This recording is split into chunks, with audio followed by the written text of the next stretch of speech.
தமிழ் நிறம் நேயர்களுக்கு வணக்கம். இன்று நம் நிகழ்ச்சியில் மே 17 இயக்கத்தினுடைய ஒருங்கிணைப்பாளர் திருமுருகன் காந்தி அவர்கள் நம்முடைய இணைஞ்சிருக்காங்க. சார் வணக்கம். வணக்கம். அமரன் படம் குறித்து நீங்கள் கடுமையான விமர்சனத்தை முன் வச்சு பேசியிருந்தீங்க. அதில் இஸ்லாமியர்களை ரொம்ப கடுமையாக தப்பாக காமிச்சிருக்காங்க. நீங்கள் காமிக்கிற மாதிரி காஷ்மீரில் உள்ளவங்க அப்படி கிடையாது அப்படிங்கிறத சொல்லியிருந்தீங்க. ஸோ ஏன் அந்த ஒரு விமர்சனம், ஏன்னா அதில் மேஜர் முகுந்த் அப்படிங்கிற ஒருத்தரோட வாழ்க்கை வரலாறு தான் இதில் சொல்கிறாங்கங்கிறப்போ உங்களுடைய இதில் ஏன் அந்த ஒரு எதிர்வினை வந்ததுக்கான ஒரு சின்ன ஒரு விளக்கத்தை கொடுத்தீங்க? அந்த பேட்டியிலே நான் முதல்ல சொல்லும்பொழுது நாங்கள் சொன்னோம், இது மேஜர் முகுந்த் சம்மந்தப்பட்டதல்ல, திரைப்படம் சம்மந்தப்பட்டது. ஓகே. இது முகுந்தோட வாழ்க்கை வரலாறு சொன்னால் அது டாக்குமெண்ட்ரியாக சொல்லியிருப்பாங்க, சினிமா படமாலாம் சொல்லியிருக்க மாட்டாங்க. அப்போ சினிமா படம்ன்றப்ப அந்த அவருடைய உண்மை வரலாறோட ஒரு நிறைய கதைகளை சேர்த்து பொய் சம்பவங்களையாகவும் காட்டக்கூடிய உணர்ச்சி வசப்படக்கூடிய வகையில் சேர்த்து கட்டமைப்பீங்க. அப்போ அது தனி மனிதனாக அந்த அளவில் மட்டும் இருக்குது அப்படின்னா நம்ம அது ஒரு சினிமா படமாக பார்க்கலாம். ஆனால் அதற்கு பின்தளத்தில் இவங்களுடைய காதல், அவருடைய வாழ்க்கைக்கு பின்புலமாக நீங்கள் காஷ்மீர் மக்களுடைய போராட்டங்களும் காட்சிப்படுத்தப்படுது. அதில் நீங்கள் இந்த படத்துக்கு தொடர்பு இல்லாத, நீங்கள் சொன்ன மாதிரி அவர் தொடர்பு இல்லாத சில காட்சிகளும் அந்த மக்களுடைய நிலைமைக்கு எதிரானதாக இருக்குது. வேற ஒருத்தர் சொல்லித்தானே ஆகணும். மேஜர் முகுந்த் வரதராஜனை பற்றி நம்ம பேசலை. அவன் கேட்குற மேஜர் முகுந்த் வரதராஜனை கதையை வச்சு, அவர் வாழ்க்கையை வச்சுட்டு ஒரு கதை சொல்கிறீங்க, சினிமா படம் எடுக்கிறீங்க இல்லைங்களா? அது வாழ்க்கை வரலாறா? இல்லை. அவருடைய வாழ்க்கையை வச்சு இன்ஸ்பிரேஷனாக எடுக்கப்பட்ட ஒரு சினிமா படம், ஒரு கமர்ஷியல் ஃபிலிம், ஒரு சினிமா கமர்ஷியல் படம். நீங்கள் ஒரு வருமானத்துக்காக வேற 100 கோடி ரூபா சம்பாதிக்கிறதுக்கு நீங்கள் எடுத்த ஒரு படம் இல்லையா? அந்த படத்தில் ஒரு பின்தளத்தில் காஷ்மீர் மக்களுடைய பிரச்சனையை, போராட்டத்தை காமிக்கும் பொழுது அது முறையாக காமிக்கணும். இல்லை உங்களுக்கு அதில் நெருக்கடி இருக்குதுன்னா காமிக்காமல் போட்டிருக்கணும். அவ்வளோதான் விஷயம். தப்பாக காமிக்கக்கூடாதுல்ல. ஆமாம். இப்போ தப்பாக எதெல்லாம் இருக்குதுங்கிற சொல்ல வேண்டிய பொறுப்பு வந்துடுது. மேஜர் முகுந்து சரியாக தப்பான்னு நம்ம நான் என்றைக்கும் அதுக்குள்ளே நான் போகவே கிடையாது. நான் போன விஷயம், நீ படத்தில் இப்படிலாம் காட்சி வச்சுருக்கிறீங்களே, இந்த காட்சியெல்லாம் சரியானதானா? ஆனால் வரலாறு வேறு மாதிரி சொல்லுது, ஆவணங்கள் வேறு மாதிரி இருக்குது, மனித உரிமை ஆவணங்கள் அவ்வளோ வந்திருக்குது. அப்போ இதுக்கெல்லாம் நீங்கள் பதில் சொல்லணும். நீங்கள் ஒரு அரசியலை காமிச்சிட்டீங்கல்ல, இப்போ அரசியலுக்கு பதில் சொல்லணுமா இல்லையா? கண்டிப்பாக இல்லையா? அரசியலுக்கு பதில் சொல்லணுமா? இப்போ நீங்கள் முகுந்த் அப்பாவுக்கும் முகுந்த் வரதராஜனுக்கும் என்ன மாதிரி அன்பு இருந்ததுன்றதை நான் கேள்வி கேட்டேன்னா இல்லை. முகுந்த் வரதராஜன் அவங்க அம்மா போக வேண்டாம்னு சொன்னாங்க, அப்படின்னா அந்த இராணுவத்துக்கு போக வேணான்னு சொன்னாங்க, அப்படிங்கிறனால அவங்கள அந்த அம்மா சரியாக தப்பா நான் கேட்டோமா? அப்படிலாம் நம்ம கேட்கல. அவருக்கு பொண்ணு தர மாட்டேன்னு சொன்னார், ஏன்னா நீ இராணுவத்தில் இருக்கிறேன்னு. அவரை நம்ம எப்படி ஒரு விஷயம் ஏன் ஒருத்தர் பண்ணலாமா, அவர் தேசபக்தி அப்படின்னு நம்ம கேட்கவே இல்லை. இல்லை, அந்த கேரக்டர் நம்ம பர்சனல் லைஃபுக்குள்ள அது நம்ம யாரை பற்றியுமோ அவங்க எல்லா நடுத்தர வர்க்கத்திலையும் இருக்கக்கூடிய ஒரு சிக்கல்களை காமிச்சிருக்கிற வரைக்கும் நமக்கு எந்த சிக்கலுமே கிடையாது. ஆனால் அங்கே காஷ்மீர் மக்களை காமிக்கிறீங்க, அவங்க வீதியில் நின்று போராடுறதை காமிக்கிறீங்க, அவங்க கல்லெறிகிறதை காமிக்கிறீங்க. கல்லெறிதலுக்கு பின்னாடி என்ன அரசியல் இருக்குது, அங்கே அவங்க தீவிரவாதமாக மாறுறதுக்கு பின்னாடி என்ன அரசியல் இருக்குது, தேர்தல் நடக்காமல் போனதுக்கு யார் காரணமாக இருந்திருக்கிறாங்க, ஏன் அங்கே வளர்ச்சியெல்லாம் வரலை, இதெல்லாம் ஒரு பெரிய ஆவணம் இருக்குல்ல, அந்த மக்களுக்கு வரலாறு இருக்குல்ல. ஆமாம். அந்த வரலாறே நீ சொல்லாமல் நம்ம என்னுடைய இதுக்கு தேவைக்கு பண்ணுறேன், என் தேவைக்கு பண்ணிக்கிறேன், தப்பாக சொல்கிறேன்னும் பொழுது யாரோ ஒருத்தர் கேள்வி கேட்டு தான் ஆகணும். ஓகே. அந்த கேள்வி தான் நாங்கள் எழுப்பணும். ஓகே. அதில் முக்கியமாக சொல்லக்கூடிய விஷயம் என்னவாக இருந்தால், அதில் ஜெய் பஜ்ரங்கிலி அப்படிங்கிற ஒரு இதை சொல்கிறப்ப அதுக்கு நிறைய பேர் என்ன சொல்லிட்டாங்கன்னா, அது ஒவ்வொரு ரெஜிமெண்ட்லேயும் ஒவ்வொரு விதமான விஷயத்தை சொல்லுவாங்க. அந்த ராஜ்புத் அந்த இதில் ஜெய் பஜ்ரங்கிலின்னு சொல்லுவாங்க. நம்ம சென்னையில் தமிழகத்தில் மதராஸ் இது அப்படின்னு சொல்லுவாங்க. அதில் வெற்றிவேல் வீரவேல் அப்படிங்கிற மாதிரியான ஒரு விஷயங்கள்லாம் சொல்கிறப்போ அங்கே நடக்கிற ஒரு விஷயத்தை தான் நாங்கள் சொல்கிறோம் அப்படிங்கிற ஒரு ஆதாரத்தை அவங்க முன் வைக்கிறாங்களே. அந்த இப்போ அதில் எனக்கு என்ன ஆகுதுன்னா, இப்போ கேள்வி நான் வேறையாக கேட்க வேண்டியிருக்கு. ஓகே. நான் என்ன நினச்சோம்னா, ஒரு சினிமாக்காக நீங்கள் ஜெய் பஜ்ரங் பலி சொல்கிறீங்கன்னு நினச்சோம். உண்மையாலுமே இராணுவத்தில் அதுதான் சொல்கிறாங்க அப்படின்னு என்ன சொல்கிறீங்க நீங்கள் இப்போ சொல்கிறீங்க. இப்போ இதில் மெட்ராஸ் ரெஜிமெண்ட்டு அல்லது ராஜ்புத் ரெஜிமெண்ட்ஸு, மற்ற ரெஜிமெண்ட்ஸ் எல்லாமே முன்னாடி வெள்ளையர் காலத்தில் ஆரம்பிக்கப்பட்ட ரெஜிமெண்ட்ஸ். ஆமாம், சரிங்களா? ராஷ்ட்ரிய ரைஃபிள்ஸுங்கிறது காஷ்மீரில் மட்டும் இந்த தீவிரவாதத்திற்கு எதிராக உருவாக்கப்பட்ட ஒரு சிறப்பு அதிரடி பிரிவு. ஓகே. அது எப்போ உருவாக்கப்படுது? 90-91 உருவாக்கப்படுது. 1990-91 உருவாக்கப்படுது. எப்போ? சமீபத்தில். ஓகே. அப்போ இந்துத்துவத்தை மையமாக வச்சிருக்கக்கூடிய ஒரு கவர்னர் அங்கே இருக்கிறார். அவரால் தான் இவ்வளோ பிரச்சனைகள் தீவிரமடையுது. அவர் தான் நூற்றுக்கணக்கான மக்களை சுட்டுக் கொள்றாரு. சரி, அவர் காலத்தில் தான் இந்த ராஷ்ட்ரிய ரைஃபிள் வந்து உருவாகி அதுக்கு ஜெய் பஜ்ரங் பலின்னு நீங்கள் வைக்கிறீங்க, முழக்கத்தை அந்த வைக்கிறீங்க. நீங்கள் காஷ்மீருங்கிறது குறிப்பாக முஸ்லீம்கள் அதிகமாக இருக்கக்கூடிய பகுதிக்குள்ளார ஜெய் பஜ்ரங் பலின்னு ஒருத்தர் வந்து பேசினா, சரிங்களா, முரண்பாடை வளர்த்துமா இணைக்குமா? கண்டிப்பாக முரண்பாடாக தான் இருக்கும். இப்போ நீங்கள் வந்து வேற ஒரு உத்தரப்பிரதேசத்துலேயோ வேற இந்துக்கள் அதிகமாக இருக்கக்கூடிய இடத்துல போயிட்டு அல்லாஹூ அக்பர்னு சொல்லிட்டு ஒரு இராணுவத்தை இறக்குனீங்கன்னா ஒத்துக்குவீங்களா? கண்டிப்பாக இருக்காது. அயோத்தியாவில் பேர் என்ன ஒத்துக்குவீங்களா? மாட்டீங்கல்ல. அப்போ அங்கே வந்து காஷ்மீர் பிரச்சனையை என்ன பிரச்சனையாக பார்க்குறீங்க? முஸ்லீம் பிரச்சனையாக பார்த்தீங்களா அல்லது உரிமை பிரச்சனையாக பார்க்குறீங்களா? எதுவாக பார்க்குறீங்கன்னு அதை தான் நான் பேசும்போது சொன்னேன். காஷ்மீர் மக்கள் பாகிஸ்தானோட போகிறேன்னு சொல்லி ஜின்னாவோட அவங்க சேர்ந்து போயிருக்கலாம், அவங்க பண்ணலை. எங்களுக்கு காலம் கொடுங்கன்னு கேட்டாங்க. ஏன்னா அங்கே இருந்த அரசர் வந்து அவ்வளோ மோசமானதாக இருந்திருக்கிறாரு, நாங்கள் அதுலேருந்து மீள்றதுக்கு எங்களுக்கு டைம் பண்ணணும்னு கேட்டாங்க. இவ்வளோதான் நடந்திருக்குது இல்லையா? இதையும் நான் வந்து எடுத்துக்காட்டியாச்சு. இப்போ ஜெய் பஜ்ரங் பலிங்கிறது படத்தில் நாங்கள் சொல்ல ராணுவம் தான் அப்படி பண்ணுதுன்னு சொன்னான்னா அப்போ ராணுவத்தை நோக்கி தான் கேள்விகள் வர வேண்டியிருக்கும்.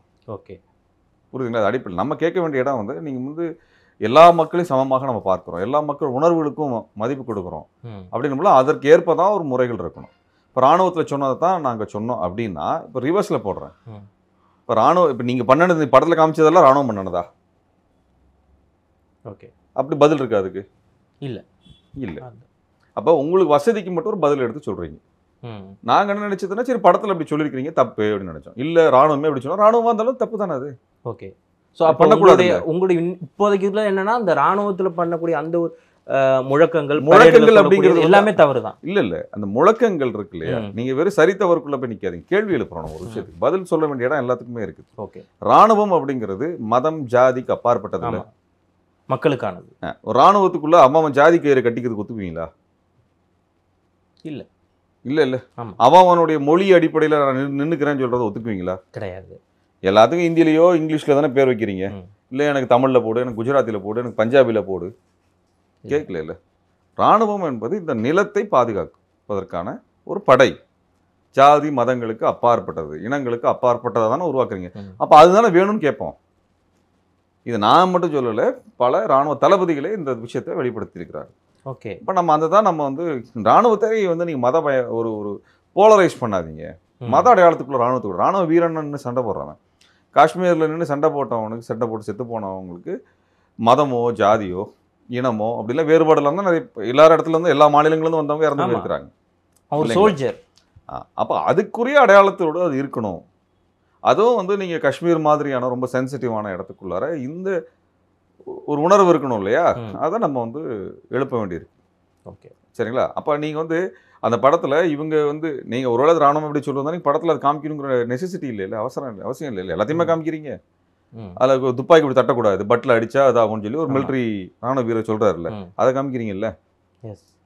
ராணுவத்தில் பண்ணக்கூடாத விஷயம் இல்லையா, பண்ண மாட்டாங்க, அது தவறு, அதை காமிக்கிறீங்களா உங்கள் சினிமா படத்துக்கு. அப்போ நீங்கள் என்னத்தை வைக்கணும்? நீங்கள் ஒரு முஸ்லீம் எதிரியாக காமிக்கிறீங்க, ஜெய் பஜ்ரங் பலின்னு சொல்கிறவனு ஹீரோவாக காமிக்கிறீங்க அப்படின்ன பொழுது சாதாரண பார்க்குறவங்களுக்கு என்ன தோணும்? பொறுப்புணர்வு வேணுமா இல்லையா? எஸ், ஒரு இயக்குனருக்கு ஒரு பொறுப்புணர்வு இருக்கணுமா இல்லையா? அதை பற்றிலாம் இல்லாமல் நான் பாட்டுக்கு பண்ணுவேன் அப்படின்னம்னா இதை பற்றி பேசுகிற அத்தனை பேருமே வந்து என்னவா இருக்கணும்? முஸ்லீம் இல்லாதவர்களாக இருக்கும். எஸ், அப்போ வரைக்கும் வசதியாக நம்ம பேசலாம். ஓகே, ஆனால் அதே ஒரு இதில் நீங்கள் அந்த படத்தை பார்த்துருக்கிறதுனால தான் இதை சொல்கிறீங்க. அதே ஒரு இது இருக்கப்போ அந்த சின்ன ஒரு சிவகார்த்திகேயன் வந்து தனக்கு மிலிட்ரி கேம்புக்கு அந்த இது போகிறக்கு முன்னாடி அப்பாவும் பையனும் பேச அந்த 2 செக்மெண்ட் இருக்கும். அதில் கூட சொல்லுவாங்க இல்லையா, எப்போ இந்த காஷ்மீர் பிரச்சனை முடிவுக்கு வரும்னு சொல்கிறப்ப எல்லாம் பேச வேண்டியவங்க பேசினா முடிவுக்கு வந்துடணும் அப்படிங்கிற அதையும் தானே அவங்க வச்சுருக்காங்க. அது யாரும் சொல்லணும்ல, என்னன்னு சொல்லணும்ல. அது ஒரு வரியில் மட்டும் அதை நீங்கள் அது அவ்வளோ பெரிய வரலாற்று சிக்கலுங்க. எத்தனை பேர் செத்து போயிருக்கிறான். அவங்க 40 வருஷமாக ஆயுத போராட்டம்லாம் எடுக்கல, அமைதியாக கேட்டு பார்த்தாங்க, தேர்தலில் ஓட்டு போட்டு பார்த்தாங்க, முதலமைச்சரை தேர்ந்தெடுத்தாங்க. ஒரு முதலமைச்சர் கூட பதவியேற்க விடலை. நீங்கள் பிடிச்சி கொண்டு போய் ஜெயிலில் போட்டீங்க. நேருவோட காலத்திலேருந்து மோடி காலம் வரைக்கும் பிடிச்சி கொண்டு போய் ஜெயிலில் போடுறீங்க. இப்போ ஒரு முதலமைச்சர் தேர்ந்தெடுக்கிறாங்க, எத்தனை நாள் இருக்க போகிறாருன்னா தெரியல. அப்போ அந்த மக்களுக்கு வெறுப்பு வருமா வராதா? இப்போ தமிழ்நாட்டில் நீங்கள் இப்போ ஸ்டாலின் தேர்ந்தெடுத்துருக்கிறீங்க, சரிங்களா, அவர் தூக்கி உள்ளதுக்கு ஜெயிலில் போடுறாங்க. அதுக்கு முன்னாடி ஜெயலலிதா அம்மையார் பிடிச்சி கொண்டு போய் ஜெயிலில் போடுறீங்க. சரி, அதுக்கு முன்னாடி கலைஞர் தூக்கி ஜெயிலில் போடுறீங்க, எம்ஜிஆர் தூக்கி ஜெயிலில் போடுறீங்கன்னா நீங்கள் என்ன பண்ணுவீங்க? உங்களுக்கு தேர்தல் வழிமுறை மூலமாக தான் கருத்து சொல்ல முடியும். தேர்தலே எதில் பண்ணாலுமே நடக்க மாட்டேங்குதுப்பா.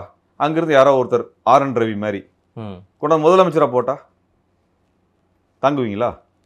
அங்கே ஆயுதத்தை அவங்க இல்லைண்ணா இது தாங்குவீங்களா? தாங்க முடியாது. இது தவிர இராணுவ ரீதியாக வந்து கொண்டு வந்து இராணுவத்தை இறக்கி அங்கே வந்து சவ ஊர்வலத்தில் எடுத்துகிட்டு போகிறவங்கள சுட்டுக் கொள்வது, அமைதி வழியில் போராடுறவங்களை சுட்டுக் கொள்கிற வேலையை ஜெகன்மோகன் பண்ணார். அதனால தான் அவங்க வேறு வழிக்கு போகக்கூடிய இடத்துக்கு தள்ளி. எந்த சாதாரண மக்களுமே, எந்த சாமானிய மக்களுமே ஆயுதத்தை தூக்க மாட்டாங்க. அவங்க வாழ்க்கை அமைதியாக வாழணும்னு விரும்புவாங்க. ஓகே இல்லையா? அவங்க வாழ்க்கை அவங்க அமைதியாக வாழணும். அதை நீங்கள் தொந்தரவு பண்ணும் பொழுது தான் சரிங்களா அவங்க வேற ஒரு இடத்துக்கு வர ஆரம்பிப்பாங்க. அப்போ அதுதான் வந்து நம்ம கவனமாக அந்த மக்களுடைய பிரச்சனைக்கு பதில் சொல்லணுங்கிற பொறுப்பு அரசாங்கத்துக்கு இருக்குது. ஓகே. அப்போ நீ மறுபடியும் காஷ்மீரை வந்து யோசிச்சு பாருங்கள். அந்த மக்கள் காஷ்மீர் எதிரியாகவே காமிச்சிட்டு இருக்கிறீங்க. அந்த மக்களை வந்து நான் கேட்குற பெல்லட் கன்ஸ்னு ஒன்று அடித்தாங்க, பார்த்துருப்பீங்க. ஒரு ஊடகத்தில் வரல. அங்கே குழந்தைங்க மூஞ்சியெல்லாம் செதறி போச்சு, பார்த்துருப்பீங்கன்னு நினைக்கிறேன். ஒரு ஷூட் பண்ணாங்கன்னா ஒரு துப்பாக்கி குண்டுலேருந்து நூற்றுக்கணக்கான பால்ரஸ் மாதிரி குண்டு வெளியே வருது. அது முகம் முழுக்க அடிக்குது, கண்ணு கிண்ணு எல்லாம் பிச்சுட்டு போயிடுது. சாக மாட்டீங்க, ஆனால் முகமெல்லாம் பிச்சுட்டு போயிடும். இது ஒரு 4 வருஷத்துக்கு முன்னாடி அங்கே காஷ்மீர் எல்லா இடத்துலையும் அடித்தாங்க. குழந்தைங்க, பெண்கள், வயசானவங்க எல்லா முகமும் செதஞ்சி பிச்சு போச்சு. எதாவது காமிச்சிங்களா? அது உலக அளவில் அவ்வளோ கண்டனம் வந்துச்சு. சரிங்களா? ஓகே. அதெல்லாம் இதில் இன்னைக்கு வரைக்கும் பேச்சே இல்லை. நம்மளுக்கு ஸ்டெர்லைட்டில் துப்பாக்கியில் சுட்டா நம்மளுக்கு கோவம் வந்தா இல்லைங்களாங்க? இல்லையா? கோவம் வந்தா இல்லையா? அப்போ அதே தானே எல்லாத்துக்கும். நீங்கள் பேச்சுவார்த்தை பண்ண, நீ பெல்லட் கன் அடிக்கிறேன்னா, நீ துப்பாக்கி பயன்படுத்துறதும் தப்பு. நம்ம போலீஸ் லத்தி பயன்படுத்துகிற வரைக்கும் நம்ம என்ன பண்ணுவாங்க, சரி 4 அடி வாங்கிட்டா கூட உயிருக்கு ஆபத்து இல்லை, எதுக்கு லத்தி சார்ஜ் பண்ணீங்கன்னா நம்ம போய் கேஸை போடுவோம், ஏதாவது பண்ணுவோம், அவ்வளோதானே. துப்பாக்கியில் சுட்டு கொள்றேன்னு வச்சுக்கோங்க. நீங்கள் வந்து ஸ்டெர்லைட் நடந்தது, என் கம்பெனி வேணான்னு சொன்னாங்க இல்லையா? அது வெளிநாட்டுக்காரன் கம்பெனி. ஷூட் பண்ணிங்களா? நான் அசால்ட் ரைஃபிளை வச்சு எய்ம் பண்ணி ஷூட் பண்ணி கொள்றீங்க. இது நடந்ததா இல்லைங்களா? அதை தான் அவங்க கேட்குறாங்க. இதை தான் நம்ம பேச வேண்டியிருக்கு. பட் ஆனால் நீங்கள் சொல்கிறீங்க இந்த அளவுக்கு ஒரு சினிமாவில் ஒரு இதை தப்பாக காமிக்கக்கூடாது. அந்த ஒரு முதல் போர்ஷன் நான் சொல்ல வரல, காஷ்மீர் பறித்து சொல்கிறப்போ அதை தவறாக காண்பிக்கக்கூடாது, தப்பாக போய் சேருன்னு நீங்கள் சொல்கிறப்போ, சீமான் அவர்கள் இந்த படத்தை எல்லாமே போய் பார்த்துட்டு வந்து என்ன சொன்னாங்க அப்படின்னா, சினிமாவை மட்டும்தான் பார்க்கணும். நானுமே வந்து இஸ்லாமிய இயக்கங்கள் நிறைய இதுக்கெல்லாம் வந்து போராட்டங்கள்லாம் பண்ணியிருக்கேன், சிஏஏவுக்கு எதிர்ப்பெல்லாம் தெரிவிச்சிருக்கேன் அப்படின்லாம் சொல்லும்போது இதை எப்படி பார்க்குறீங்க? அவரே சொல்கிறாரே படம் நல்லா தான் இருக்குது, ரொம்ப நல்லா நடிச்சிருக்காங்க அப்படிலாம் சர்டிஃபிகேட்லாம் கொடுத்தாரு சீமான் அவர். இல்லைங்க, இப்போ நீங்கள் சீமானோ கமலஹாசனோ வேறு யாராக இருந்தாலும் சரி, தமிழ்நாட்டில் சினிமாங்கிறது வெறும் சினிமாவுக்கு மட்டுமா, பிரச்சாரத்துக்கு பயன்படுத்தலையா? சீமானை வந்து அரசியல்வாதியாக மக்கள் பார்த்தாங்களா, அல்லது சினிமாக்காரராக மக்கள் பார்த்தாங்களா? இன்றைக்கி விஜய் அரசியலுக்கு வர்றாரு, ஒரு இளைஞர் அரசியலுக்கு வர்றாரு அப்படின்னு பார்த்தாங்களா, அல்லது ஒரு ஹீரோ, மாஸ் ஹீரோ அரசியலுக்கு வர்றாருன்னு பார்த்தாங்களா? எம்ஜிஆர் எப்படி பார்த்தாங்க, ஜெயலலிதா அம்மையார் எப்படி பார்த்தாங்க? இது சினிமாவுக்கும் அரசியலுக்கும் நெருங்கிய தொடர்பு இருக்குது. ஓகே.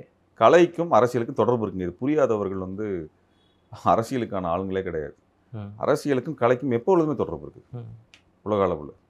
இப்போ கலை வந்து அரசியலை பிரதிபலிக்குது. ஓகே, சரிங்களா? அரசியல் கலை வடிவங்கள் வழியாக தன்னை வெளிப்படுத்திக்குது. இவ்வளோதான் விஷயம். ஒரு நீங்கள் உங்களோட மேடையில், ஒரு அரசியல் மேடையில் ஒருத்தர் பாட்டு பாடுறாரு, உங்கள் அரசியல் கொள்கையை பாட்டு பாடுறேன்னு அர்த்தம், அது ஒரு கலை வடிவம். ஆமாம். ஒரு நாடகம் நடித்து காமிக்கிறீங்க, ஒரு கலை வடிவம். இந்த நாடகம் நடிக்கிறதையும் பாட்டு பாடுறதையும் இசையும் இது எல்லாத்தையும் சேர்த்து ஒரு திரைப்படமாக காட்டுறீங்க, அது ஒரு பிரச்சாரம். எஸ், அது வந்து ஒரு ஃபன் கிடையாது, அது வந்து பொழுதுபோக்கு விஷயம் கிடையாது. ஆமாம். இது ஒரு அரசியலில் குழந்தைங்களுக்கு கூட புரியக்கூடிய விஷயம் அது. ஆமாம். ஆனால் படமாக பார்த்துட்டு போகக்கூடிய விஷயம்லாம் இதே மாதிரி. நீங்கள் வந்து ஈழத்தில் இந்திய படைக்கு எதிராக போராடின விடுதலை புலிகளை ஒரு இது மாதிரி ஒரு கொச்சையாப்படுத்தி நீங்கள் காட்டினீங்கன்னா, நீங்கள் படத்தை படமாக பார்த்துட்டு போங்கன்னா அவர் சொல்லுவார், நாங்கள் சொல்ல மாட்டோம். ஓகே, நாங்கள் சொல்ல மாட்டோம். இப்போ புலிப்பார்வைன்னு ஒரு படம் தவறாக வந்தது. பாலச்சந்திரனை ஒரு போராளி மாதிரி காட்டினாங்க. பாலச்சந்திரன் குழந்தை, எல்லோரும் குழந்தையாக தான் பார்த்தாங்க. ஒரு குழந்தைய கொண்டிருக்கான், அவன் ஒரு போராளி மாதிரி ஒருத்தன் இருக்கிறான்னா, அதுவும் தலைவரோட பையனாக இருக்கிறவனாக இருந்தான்னா அவனை வந்து அப்போயே சுட்டு கொண்டு இருப்பாங்க. அல்லது அவன் ஒரு பிஸ்கட்டை வாங்கியிருக்க மாட்டான்.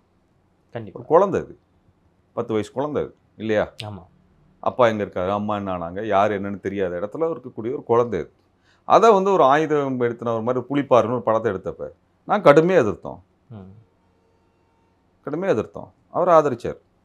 ஓகே, புரியல. அப்போ அரசியலும் புரியல, கலையும் புரியல, ரெண்டுமே புரியலன்னு தான் பார்க்க முடியாது. இல்லை, ஏன்னா இப்போது சமீபத்தில் வந்து கஸ்தூரி வந்து ஒரு விஷயம் சொல்லியிருந்தாங்க தெலுங்கர்கள் குறித்தும், அது கடுமையான ஒரு பெரும் சர்ச்சையானதுன்னு சொல்கிறப்போ அவருடைய பார்வையில் சீமான் அவருடைய அந்த கருத்து பார்வை இருக்குல்லையே, அதுவே ஒரு இப்போ வர ரொம்ப தப்பான ஒரு இதாக போயிட்டுருக்கோம். ஏன்னா தெலுங்கர்கள்னா ஆமாம் திராவிடர்கள் அந்த இதுலேருந்து வந்தவங்க தான் அப்படிங்கிற அந்த ஒரு இதை ப்ரொஜெக்ட் பண்ணிக்கிட்டே இருக்காரு. ஏன்னா இதற்கு முன்னாடி இருந்த காலகட்டத்தில் நிறைய விமர்சனங்கள் முன் வச்சவர் இப்போ இந்த திராவிடர்கள், தெலுங்கர்கள் இந்த மாதிரியான ஒரு இஷ்யூக்குள்ளே அவர் மாறிட்டார். அது நீங்கள் அவர்கிட்ட தான் கேட்கணும். ஓகே. அவருடைய குறைபாடுகள் குறித்து சரியான கேள்வி கேட்கக்கூடிய பத்திரிகையாளர் நான் பார்க்கல.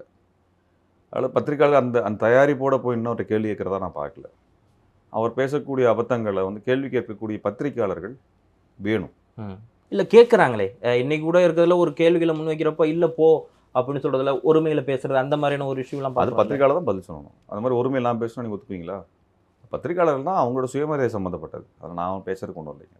சார் இப்போ இந்த மாதிரியான படங்கள் எல்லாமே வருது இல்லை, இப்போ வரக்கூடிய எல்லா படங்கள்லையுமே இதை மாதிரி ஒரு குறிப்பிட்டவங்களை தாக்கி இது வரக்கூடிய இது வந்து இது மாறணும் அப்படின்னா அதுக்கான ஒரு விஷயம் என்ன சார்? இதில் சென்சார் கடந்து தான் அந்த இது வந்துகிட்டு இருக்கு. இது மாறணும் அப்படின்னா அதில் என்ன சார் செய்யணும்?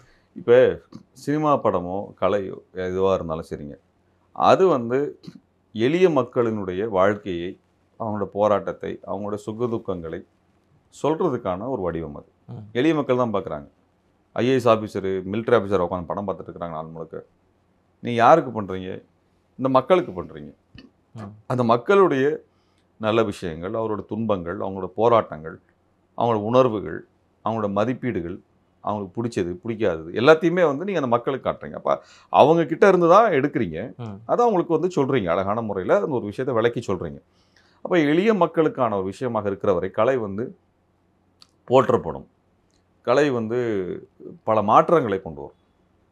அப்படிப்பட்ட ஒன்றை நம்ம செய்யும் ஒரு கலைஞனுக்கு இருக்கக்கூடிய பொறுப்பு மிகப்பெரிய பொறுப்பு.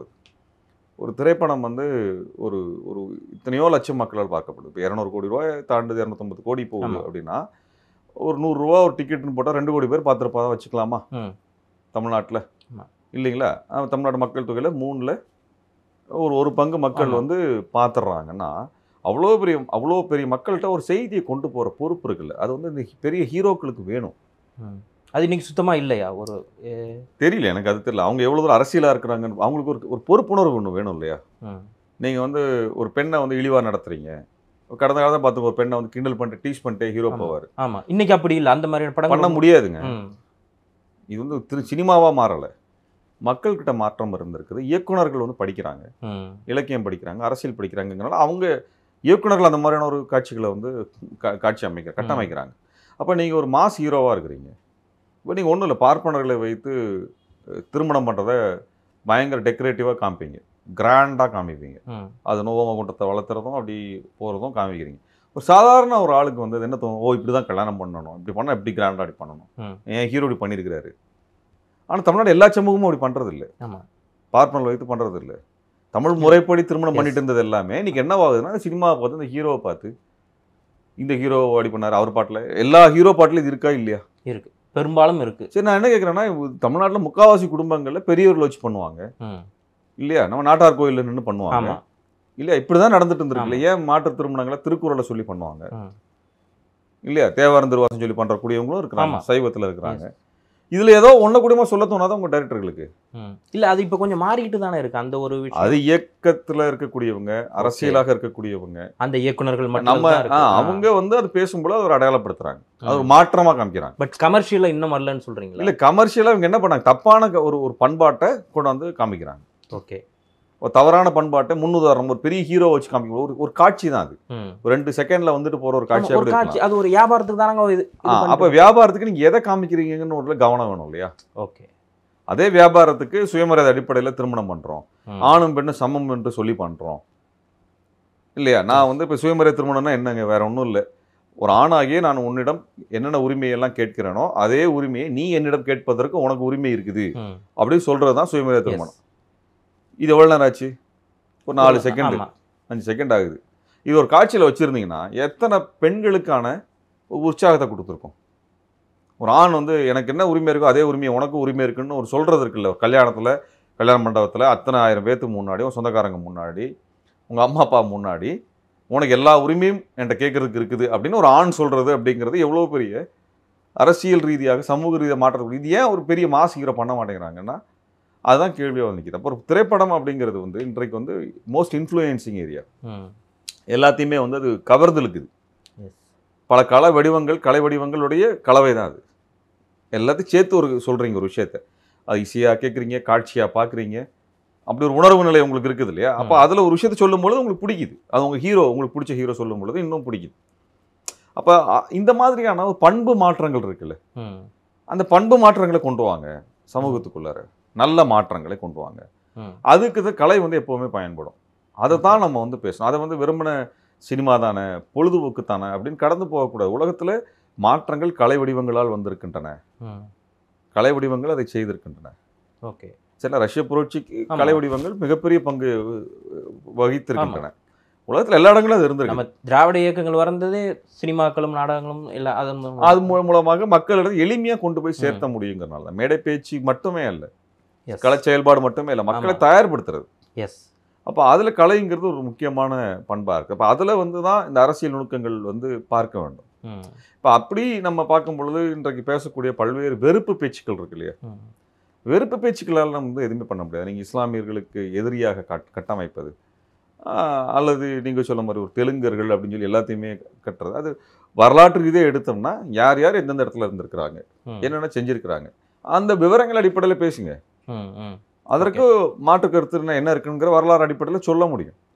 அப்படி மொத்தமாக வந்து ஒரு இடத்துல தூக்கி போடுற வேலையை செய்ய முடியாது. இப்போ நீ பெரியார் பார்ப்பனர்களை விமர்சித்தாருன்னா பார்ப்பனர்கள் எதிரியாக அவர்களை வெறுக்க வேண்டும் என்றெல்லாம் அவர் பேசலை. பார்ப்பனர்கள் நீங்கள் உங்களுடைய சாதிய மனநிலையிலிருந்து இறங்கி வாங்க, எதோச்சிக்கார மனநிலையிலேருந்து வாங்கங்கிறது அவ்வளோதான் கேட்டார் அவர். நாங்கள் புனிதமானவர்கள், நாங்கள் உங்களோட உயர்வானவர்கள் அப்படிங்கிற எண்ணத்தில் இல்லாமல் நாங்களும் நீங்களும் சமம், அனைவரும் சமம் என்று சொல்லிருங்க, முடிஞ்சிச்சு அப்படின்னு. ரொம்ப எளிமையான விஷயம். சரி, எனக்கு என்ன உரிமை இருக்கோ உனக்கு அதே உரிமை இருக்குன்னு சொல்கிறது இருக்குல்ல. ஒரு பெண்ணை பார்த்து ஆணை பார்த்து சொல்லக்கூடாத விஷயம் ஒரு உயர் சாதியில், அது பெரும் பார்ப்பனர்களுக்கு மட்டுமே சொல்லலை, எல்லாருக்குமே, சாதிய உணர்வு கொண்ட எல்லாருக்குமே அது வந்து சொல்லியிருக்கிறார். பார்ப்பனர்கள் அப்படிங்கிறவங்க வந்து எல்லா ஊடகங்கள்லையும் எல்லா அதிகார மட்டங்களையும் இருந்ததுனால அது மட்டுமே வந்து பிரதானமாக வெளியில் பார்க்க அன்றைக்கு இருந்த காலகட்டத்திலும். அது இப்போ நீங்கள் சாதிய ஆணப்படுகொலைக்கு எதிராக போய் போராட்டம் நடத்துகிறோம், அங்கே ஆதிக்க சமூகமாக இருக்கும், அடிக்க தானே வர்றான். ஆமாம், எஸ் இல்லையா? எதிர்த்தானே நிற்கிறான், அவனை எதிர்த்தானே சண்டை போட வேண்டியிருக்குது. அங்கேயும் நம்ம வந்து வெறும் பார்ப்பனர்களை மட்டுமே நம்ம வந்து வச்சு பண்ணலை. ஓகே, அவர்களை விட இங்கே ஆதிக்கமாக இருக்கக்கூடியவங்களுக்கு எதிராக கடுமையான போராட்டத்தை பண்ணிட்டு இருக்கிறோம். ஓகே, அதை நீங்கள் படிக்கிறது இல்லை, அது உங்களுக்கு தெரியாது, அதை பற்றி நீங்கள் அக்கறை கொள்றது இல்லை. எந்த ஆணப்படுகொலைக்காவது இந்த உயர் சாதி சார்ந்தவன் வந்து நிற்கிறானா? இல்லை இல்லை. ஆனால் ஒரு ஆணப்படுகொலைக்காக தலித் அல்லாதவர்கள் எல்லாரும் வந்து நிற்கிறாங்க. பிற்படுத்தப்பட்ட மிக பிற்படுத்தப்பட்ட சாதியில் இருக்கிறவங்க வந்து நிற்கிறாங்கல்ல, வர்றாங்களா இல்லையா? சொந்த சாதிக்காரன் இந்த கொலையை பண்ணியிருந்தாலும் கூட அவனுக்கு எதிராக வந்து நிற்கிறதுக்கு எத்தனை ஆயிரம் பேர் வர்றாங்க. கண்டிப்பாக. அப்படி ஏதாவது இந்த உயர் சாதிகள்ல இருந்து வந்தாங்கன்னா தான் ஜனநாயகமாகும். நீங்களும் வாங்க, எல்லாரும் சேர்ந்து பண்ணுவோம். அப்போ இது வந்து ஒரு குறிப்பிட்ட தரப்பை விமர்சனம் பண்ணுறதுங்கிறது வெறுப்பாக, ரெண்டுக்கு வித்தியாசம் இருக்கு. பெரியார் பார்ப்பனர்களை செய்தது வந்து விமர்சனம் செய்தார், மாற்றத்திற்காக வேண்டும் என்று. பிஜேபி முஸ்லீம்களை செய்வது என்பது வெறுக்கிறதுக்காக செய்வது, அவர்களை ஒழித்து கட்ட வேண்டும் என்று செய்வது. ஓகே, பெரியார் அப்படிலாம் ஒழித்து கட்டணும்லாம் அவன் செய்யவே இல்லை. அப்படி செஞ்சிருந்தா இத்தனை 3% மட்டும் இருக்கக்கூடிய பார்ப்பனர்களை 97% மக்கள் என்ன பண்ணியிருப்பாங்க? இப்பயோ வேற மாதிரி கையாண்டுருப்பாங்க. அப்படிலாம் அவர் தயார் பண்ணவே இல்லை. ஆமாம், அவரே எல்லா இடத்துலையும் உட்காந்துருக்கான், அவன் தான் உயர்ந்தவன் சொல்கிறான். நீ அப்படி இல்லை, நினச்சிக்காத, அதை நம்பாத, நீயும் அவனும் சமம் அப்படின்னு இவன்கிட்ட சொன்னார். அவங்ககிட்ட நீயே உயர்ந்தவன் நினச்சிட்டு இருக்காத, எல்லா மனுஷன் மாதிரி நீயும் ஒரு ஆள், உன் புத்தியிலேருந்து இறங்கி வா அப்படின்னு அவர்கிட்ட சொன்னார். ஓகே, இவ்வளோதான் விஷயம் அது. ஆனால் ஒரு வெறுப்பு அரசியல் அப்படின்னு பார்க்கும்பொழுது ஒரு இஸ்லாமியர்களை, ஒரு கிறிஸ்தவர்களை கொச்சைப்படுத்துவது, இழிவுபடுத்துவது, ஒரு தர்க்கமே வைக்காம அவனை வேற ஆளாக, அவனை வந்து உன் வாழ்க்கை நாசப்படுத்தக்கூடியவனாக, அவனை அழித்தால்தான் நீ வாழ முடியுங்கிற ஒரு மனநிலைக்கு கொண்டு போகிறது. நீ தெலுங்கர்களை பேசுகிற இடத்துல அப்படி தான் பேசுகிறாங்க, அதுக்கு எந்த தர்க்கமும் இல்லை. தெலுங்கர்களா இந்தியாவில் பாராளுமன்றமாக இருக்கிறான், தெலுங்கரா இந்தியாவில் வந்து பிரதம மந்திரியாக இருக்கிறான், அவனா வந்து எல்லாத்தையும் இராணுவத்தை கட்டுப்படுத்துகிறான், அவனா வந்து நிதியமைச்சராக இருக்கிறான், அவனா எல்லா ஊடகத்தையும் நடத்திட்டு இருக்கிறான். இல்லை, அது ஒரு முரண்பாடு, ஒரு சின்ன சின்ன முரண்பாடு எல்லா இடத்துலையும் இருக்க தானே செய்யுது.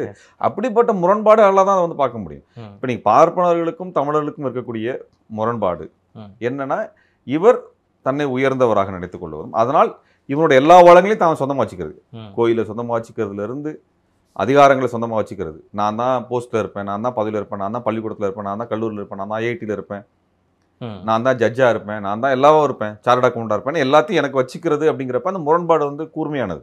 ஓகே. இல்ல அதுதான். அந்த இடத்துல என்ன இவ்ளோ விஷயம் இருக்கு. அந்த பிராமணர்கள் இல்ல ஒருன்னு சொல்றப்போ, அவங்க மட்டும் தான் இப்போ வரைக்குமே அந்த ஒரு விஷயம் அது நடந்துகிட்டு இருக்கு. எலைட் இதுலயுமே இன்னைக்குமே அது நடந்துகிட்டு தான் இருக்கு. ஒவ்வொரு இடங்களையும் நம்ம வந்து அத பார்த்துட்டு தான் இருக்கோம். அதையெல்லாம் இல்லாம இன்னமும் அந்த தெலுங்கர்கள், தமிழர்கள் அப்படிங்கிற ஒரு ஒரு ஒரு வேற ஒரு விதமான ஒரு விஷயம் இங்க போயிட்டே இருக்கு இல்லையா?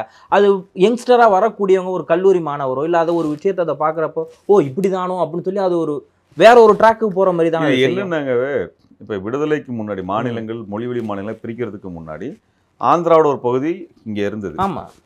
கேரளாவோட பகுதி இருந்தது. எஸ். கர்நாடகத்துல ஒரு பகுதி இருந்தது. அப்ப இது எல்லா பகுதிக்கும் சேர்ந்த பெரிய நகரமே சென்னை தான். ஆமா. சென்னைக்குள்ள தான் அன்னைக்கு பெரிய வணிகங்கள் இருந்தது, பெரிய தொழிற்சாலைகள் இருந்தது. உண்மை. அப்ப எல்லா இடத்துல இருந்து பணக்காரன் எங்க வருவான்? சென்னைக்கு தான் வருவாங்க. இங்க தான் வருவான். படிச்சவன் எங்க வருவான்? இங்க தான் வருவான். அப்ப இங்க ஒரு அரசியல் வரும்பொழுது இந்த ஆதிக்கம் வருமா வராதா? கண்டிப்பா. அந்த சமயத்துல ஆந்திரர்களா இருக்கக்கூடிய தெலுங்கர்களுக்கும், கன்னட மக்களுக்கும், கேரளா கேரள மலையாளிகளுக்கும், தமிழரும் நடக்கக்கூடிய அந்த உயர்தட்டு இருக்கு இல்லையா? உயர் சாதிகளாக, பணக்காரர்களாக, தொழிலதிபர்களாக இருக்கக்கூடியவங்களுக்கு இருக்கக்கூடிய போட்டி சண்டைகள் இருக்கு இல்லையா? அதுக்குள்ள நடந்த விஷயம் அது. ம். சரிங்களா? அதை வந்து பிரிச்சு எடுத்து கொண்டாந்து, இங்க இருக்க எல்லா தெலுங்கரும் உன்னை புடுங்கிட்டு போறான் அப்படின்னு சொல்லி, அதுக்கு பின்னாடி பேசுறது இருக்கு இல்லையா? இது வந்து எந்த காரணமும் இல்லாமல் ஒரு 4 உதாரணத்தை சொல்லிட்டு போயிருது. பாரு இவன் தெலுங்கு, அவன் அப்படி தெலுங்கு, இவன் அப்படி தெலுங்கு. அப்படி விஷயமாக இன்னைக்கு வரைக்கும் ஆதாரப்பூர்வமாக சொல்ல முடியாது. கேட்டா என்ன பண்றாங்கன்னா, அதுக்கு வந்து இங்க தெலுங்கை வீட்ல பேசக்கூடியவங்க. அதை வந்து ஒரு மொழியாக இல்ல. ம். அது அவங்க பண்பாட்டு வேரிலிருந்து பிடுங்கி எறியப்பட்டவங்களா தான் இருக்கிறாங்க. அதுலேருந்து வெளியே வந்து ரொம்ப காலமாகுது. இது மாதிரி Yes. உலகத்துல ஒரு மொழியை இப்போ உருது பேசக்கூடியவங்க இங்க இருக்கிறாங்கன்னு வச்சுக்கோங்க. ம். இருக்கிறாங்க, இஸ்லாமியர்கள் இருக்கிறாங்க. உருது பேசக்கூடிய அந்த தேசத்துக்கும் அல்லது நிலத்துக்கும் அவங்களுக்கும் ஏதாவது தொடர்பு இருக்கானா? இல்ல. இருக்காது. எல்லா உலகத்துல எல்லா நாட்டிலும் எல்லா தேசத்திலும் இது போன்ற மக்கள் இருப்பாங்க. ம். அவர்கள் அந்த மண்ணோட அவங்களோட பொருளாதாரம் பிணைக்கப்பட்டிருக்கும். அவங்களுக்கு பெரிய பண்பாடு எதுவோ அதோட தன்னை இணைச்சிருப்பாங்க. ம். அதுக்காக அந்த மண்ணுக்கு எதிரானவங்க இல்லைங்க, கிடையாது. ஒரு பெரிய பண்பாட்டோடு தங்களை இணைத்துக் கொள்வார்கள். ம்.